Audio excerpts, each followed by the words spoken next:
নজর রাখবো পরবর্তী সংবাদে। অবশেষে গ্রেপ্তার করা হয়েছে অভিযুক্ত স্বামীকে স্ত্রী হত্যার দায়ে অভিযুক্ত আব্দুলকে কার্যত কৈলাসহর থানার পুলিশ গ্রেপ্তার করেছে।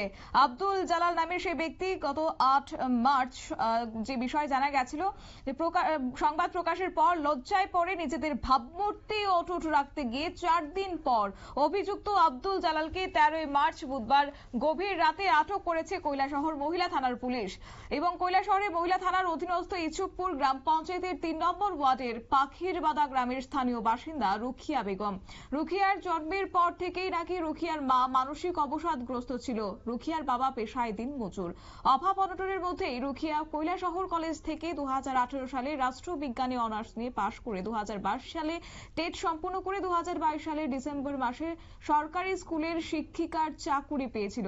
রুখিয়া ঊনকোটি জেলার পেচারথল নালকাটা এডিসি ভিলেজের অন্তর্ভুক্ত একটি সরকারি স্কুলের শিক্ষকতা করতেন এবং কয়েক বছর পূর্বে কৈলাসহরে পশ্চিম ইয়াজি খাওড়া গ্রামের বাসিন্দা আব্দুল জালালের সাথে ফোনের মাধ্যমে পরিচয় হয়েছিল রুখিয়ার এবং পরবর্তীতে তাদের দুজনের সামাজিকভাবে বিয়ে হয়েছে। কিন্তু 2025 সালের 20 জানুয়ারি কৈলাসহর আদালতে রেজিস্ট্রি করে দুজনের বিয়ে হয়েছে বলেও জানা গেছে এবং তারপরই তাদের মধ্যে ঝগড়াঝাটি বিবাদ লেগেই থাকতো এবং সেই সঙ্গে বাগবিতণ্ডার পরে কার্যত সেই অভিযুক্ত স্বামী রুখিয়ার উপর চড়াও হয়েছে, যার ফলে তাকে গুরুতরভাবে আঘাত করা হয়েছে এবং সেই ঘটনার মামলা দায়েরের পর অবশেষে 4 দিন পর সেই অভিযুক্তকে আটক করলো কৈলাসহর থানার পুলিশ। কি রয়েছে বক্তব্য শুনুন। গত মাসের 20 তারিখে আমাদের কাছে একটি অভিযোগ আসে যে এই মহিলাকে ওনার স্বামী রাতে প্রাণে মারার চেষ্টা করেছে।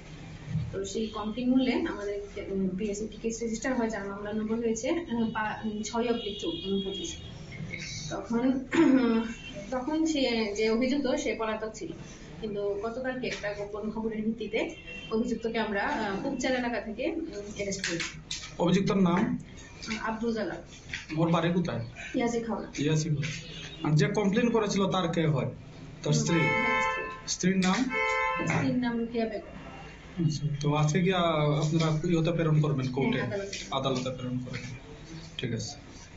আপনারা শুনলেন পুলিশের বক্তব্য। অবশ্য অসহায় নিরীহ দুস্থ ভীত সন্ত্রস্ত সেই রুখিয়া বেগম নিজের প্রাণ বাঁচানোর জন্য আন্তর্জাতিক নারী দিবসের দিনে একজন নারী হয়ে 8 মার্চ রুখিয়া বেগম রাজ্যের মুখ্যমন্ত্রীর কাছে মিডিয়ার মাধ্যমে প্রাণ ভিক্ষা চেয়েছিল। মুখ্যমন্ত্রী যেন এই ব্যাপারে পদক্ষেপ গ্রহণ করে।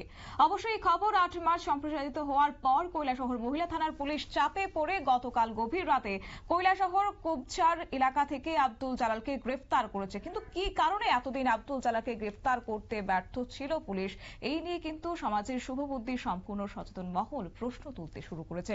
নিয়ে নিচ্ছে ছোট্ট একটি বিজ্ঞাপন বিরতি, সঙ্গে থাকুন।